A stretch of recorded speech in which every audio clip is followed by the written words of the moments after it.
students, here we are going to study what? The topic colloids or colloidal solution.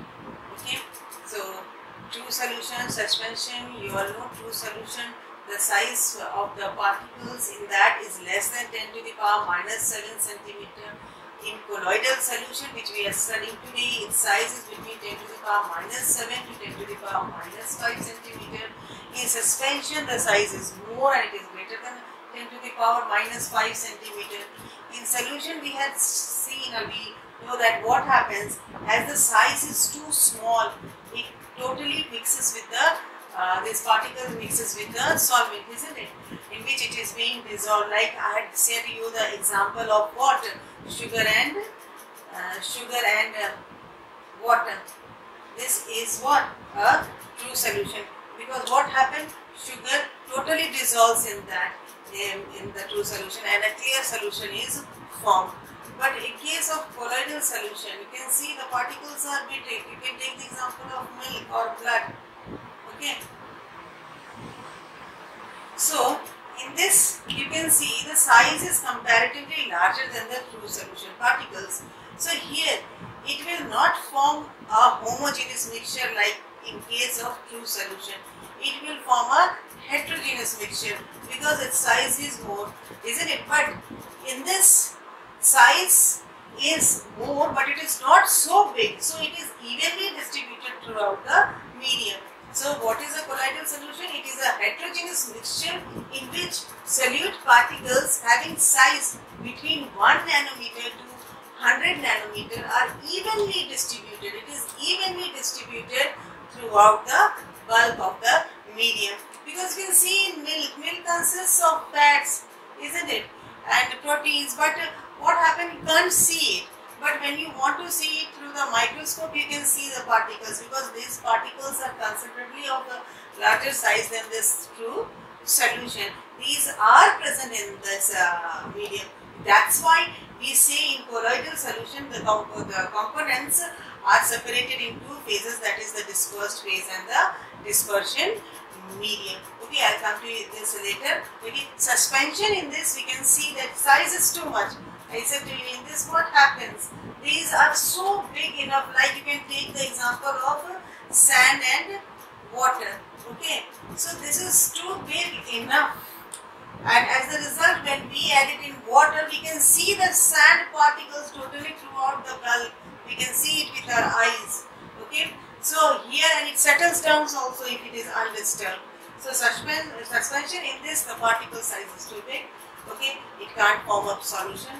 Okay, here in this colloidal solution also you can see the size is big rather than the true solution, but it remains inside the bulk of the medium because it is evenly distributed in it. Okay, so colloidal solution components, these components are having two separate phases, that is the dispersed phase and the dispersion medium. When I am saying dispersed phase, what it means, it is in small proportion, and in this dispersion phase it is in large proportion. It means what?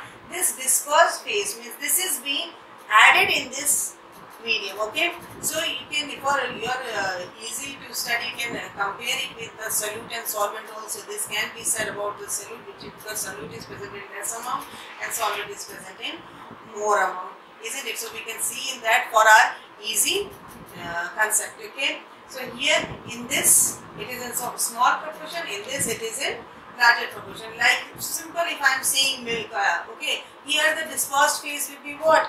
Fats and oils, okay, which is present in water. The medium, what it is? The dispersion medium in water. Okay, so this is present in that, and the whole of it forms water, the milk. Okay, so properties now. Next, coming to the properties. Okay, so properties of colloidal solution when we are seeing. Colloidal solution are heterogeneous in nature. What is heterogeneous in nature? It means we can make out it is not present in even what proportion. Okay, in this it is not distributed evenly. Okay, now particle size is how much? 1 to 100 nanometer.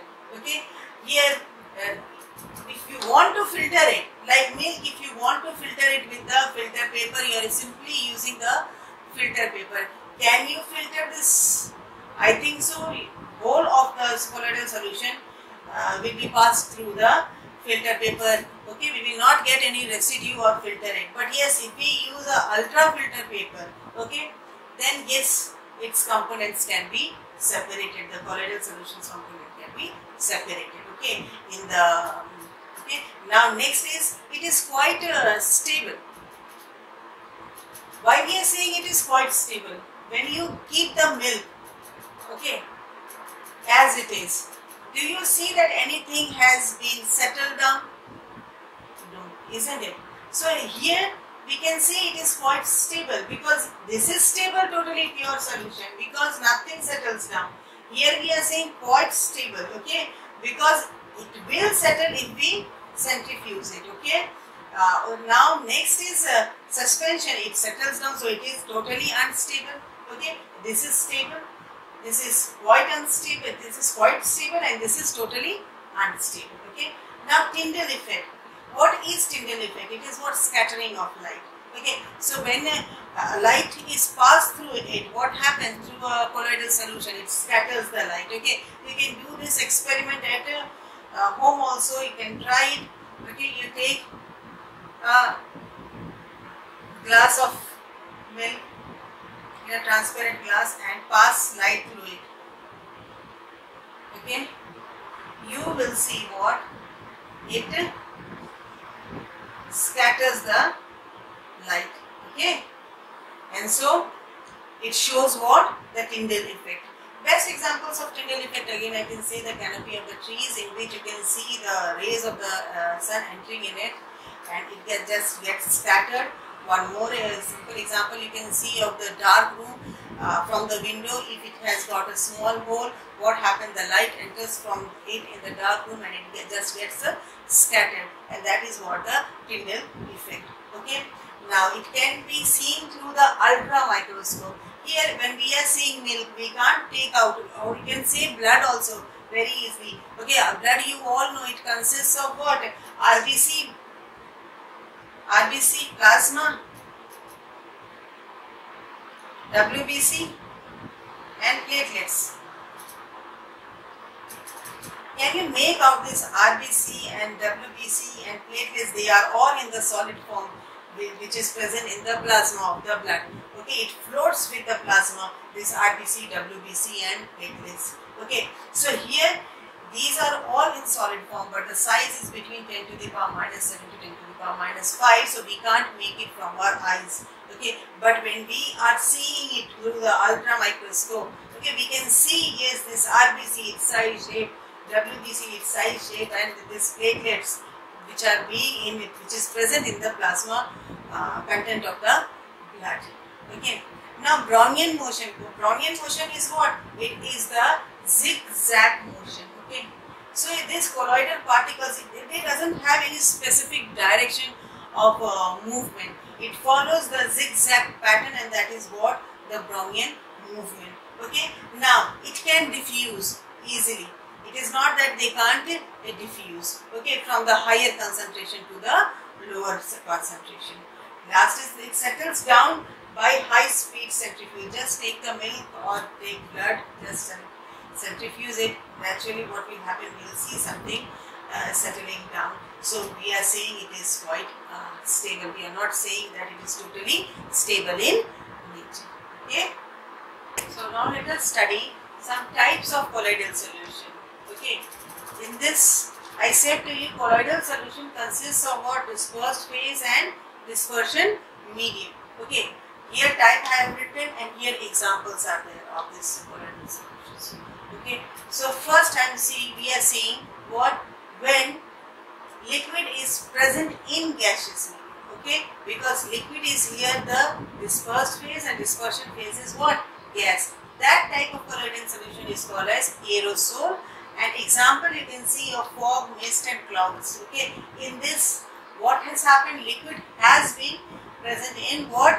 The gaseous form. It means the liquid is in the dispersed phase, and in the dispersion medium is the gaseous form. Now next is when the dispersed phase is the solid and dispersion medium is the gas. It also forms, that type is also known as what? Aerosol. And examples are smoke, dust storm. Okay, in this you can see in the air particles are present, and that forms what? Carbon particles are present, that forms what? Smoke, isn't it? Now, next is the dispersed phase is gas, and dispersion medium is liquid. It means this is present in this. Okay, so it forms what? Foam, and you can see the soap leather and all, which forms what? Foam. Okay, now dispersed phase next is liquid, and dispersion medium also liquid. Both are liquid, both the phases. So it is known as what? Emulsion, and best example is of the phase cream. Okay, in this the dispersed phase and dispersion medium are same. Okay, in the liquid form. Now next is solid and liquid.